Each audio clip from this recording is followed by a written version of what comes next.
Assalamualaikum warahmatullahi wabarakatuh. Sikap ulama dalam menafsirkan ayat-ayat mutasyabih itu sangat beragam. Kenapa? Karena ayat-ayat mutasyabih itu timbul karena sifatnya yang mujmal atau global, dan itu tentu memerlukan takwil.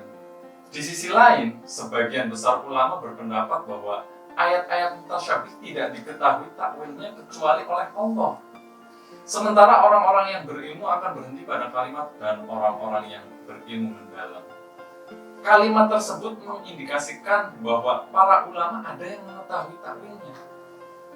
Nah, upaya mencari jalan tengah antara ulama yang berpendapat bahwa ayat mutasyabih tidak bisa ditakwilkan dengan ulama yang memperbolehkan takwil, Raghib Al-Asfahani mengambil jalan tengah melalui pembagian ayat-ayat mutasyabih menjadi 3 bagian.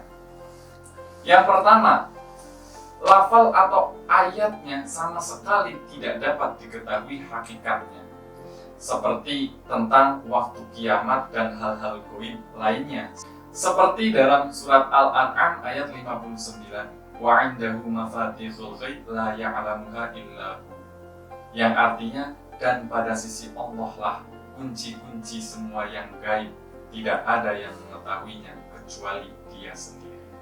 Itu yang pertama. Yang kedua, ayat-ayat yang setiap orang bisa mengetahui maksudnya melalui penelitian dan pengkajian.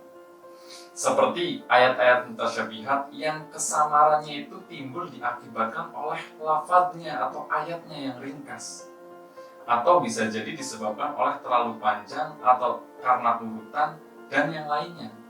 Seperti dalam firman Allah surat An-Nisa ayat 3 yang berbunyi, wa in khiftum alla tuqsitu fil yatama fankihu ma taba lakum minan nisa'i mathna wa thulatha wa ruba' fa in khiftum alla ta'dilu fawahidatan aw ma malakas aymanukum, yang artinya, dan jika kamu takut tidak akan dapat berlaku adil terhadap hak-hak perempuan yang yatim, maka kawinilah wanita-wanita lain yang kamu senangi, 2, 3, atau 4. Kemudian jika kamu takut tidak akan dapat berlaku adil, maka kawinilah seorang saja atau budak-budak yang kamu miliki.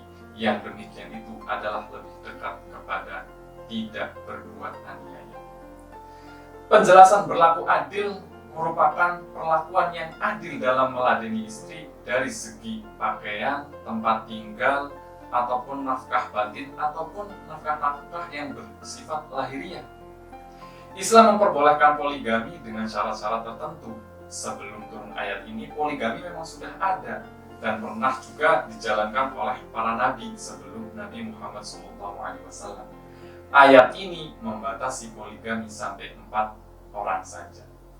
Pada lafadz wa in khiftum alla tuqsitu fil yatama fankihu ma taba lakum minan nisa ini terdapat ayat mutasyabih, tetapi mutasyabihnya ini disebabkan oleh ayatnya yang terlalu ringkas.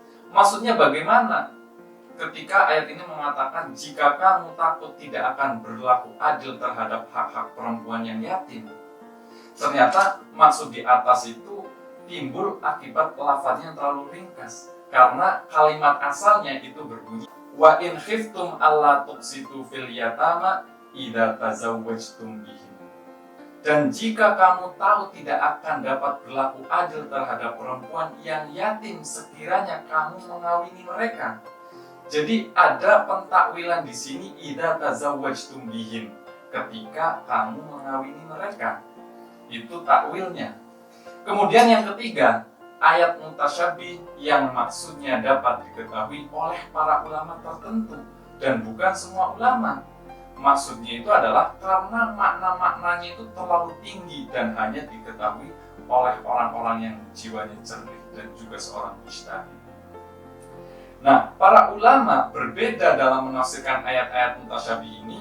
Sebagian mereka cenderung memahaminya secara letterlek atau harfiah, dan sebagian yang lain melihatnya sebagai isyarat kepada takwil.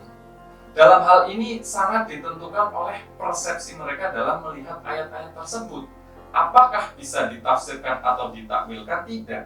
Makanya tadi dibagi menjadi 3 bagian ayat-ayat yang mutasyabih. Ada ayat yang bisa diketahui oleh siapapun, ada ayat yang sama sekali tidak bisa diketahui, hanya Allah yang mengetahuinya, dan yang ketiga ada ayat yang hanya diketahui oleh orang-orang tertentu saja. Nah, kemudian Imam Subki As-Sholeh membedakan pendapat ulama-ulama tersebut dikategorikan menjadi 2 madhab.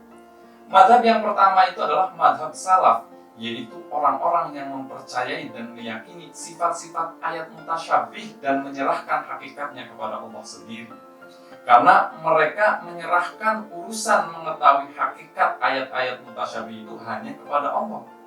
Oleh karena itu mereka disebut mufawaidah atau tafwid, yaitu orang yang mengingkari takwil, karena ketika ayat-ayat mutasyabih itu maknanya hanya Allah saja yang mengetahui. Sistem penafsiran tersebut secara umum digunakan oleh madhab salaf dalam memahami ayat-ayat mutasyabih. Dalam aplikasinya mereka menggunakan argumen akli dan naqli. Itu madhab yang pertama. Kemudian madhab yang kedua yaitu madhab khalaf, yaitu ulama yang menakwilkan lafaz yang makna lahirnya mustahil dengan makna yang sesuai dan layak untuk zat Allah. Oleh sebab itu mereka juga disebut sebagai madhab mu'awilah atau madhab takwil, seperti mereka memaknai kata istiwa dengan ketinggian yang abstrak berupa pengendalian Allah terhadap alam. Misalnya mengartikan kedatangan Allah diartikan dengan kedatangan tintahnya. Kemudian makna dari kata Allah berada di atas hambanya adalah Allah Maha Tinggi. Bukan berarti Allah berada di suatu tempat yang lebih tinggi dari hambanya. Kemudian mengartikan kata sisi Allah dengan hak Allah. Mengartikan wajah Allah dengan zat atau dengan pengawasan. Kemudian mengartikan tangan Allah diartikan dengan kekuasaan Allah. Nah, di samping kedua madhab tersebut masih ada lagi madhab yang ketiga, seperti yang dikemukakan oleh As-Suyuti bahwa Ibnu Daqiq berpendapat bahwa jika takwil itu dekat dengan bahasa Arab maka tidak dipungkiri, dan jika takwil itu jauh maka kita tawakuf, tidak memutuskannya. Jadi kita meyakini maknanya menurut cara yang dimaksud serta mensucikan Tuhan dari yang tidak layak seperti sesuatu yang makna lafalnya nyata serta bisa dipahami dari percakapan orang Arab dan bisa kita terima. Dari ketiga madhab tersebut, masing-masing mempunyai argumentasi sendiri dan bisa dikompromikan. Oleh karena itu, mereka percaya bahwa makna yang diambil dari hasil penakwilan atau penafsiran bukan merupakan makna yang pasti bagi ayat-ayat mutasyabih. Tetapi tidak ada seorang pun bisa menjamin bahwa itulah makna yang sebenarnya. Sehingga balik lagi, maknanya kita serahkan kepada Allah Subhanahu wa Ta'ala, sehingga semua pihak bisa menerimanya. Wallahu a'lam. Sekian, wa kafa billahi syaidah. Wassalamualaikum warahmatullahi wabarakatuh. Kuliah aman, kerja nyaman hanya di PJJ PAI IAIN Syah Nurjati Cirebon.